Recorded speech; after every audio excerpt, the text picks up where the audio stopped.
খাট এটা শুভ লক্ষণ নয়, এটা আযাব। একজন মানুষ ইন্তেকালের পরে লোহার খাটে কেন চড়াবেন? ইমামে আহলে সুন্নাত সারা জীবন কোরবানি করেছেন, অনেক যুদ্ধ করেছেন লোহার খাটের বিরুদ্ধে।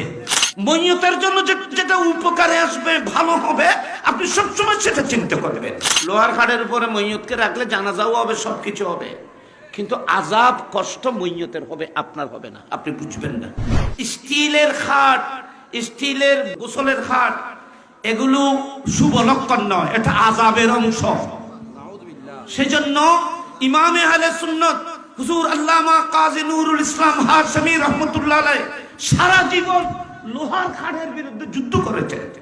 লোহার খাট এটা শুভ লক্ষণ নয়, এটা আযাব, এটা আযাবের অংশ। একজন মানুষ ইন্তেকালের পরে লোহার খাটে কেন চড়াবেন? এটা তো আপনারা আমরা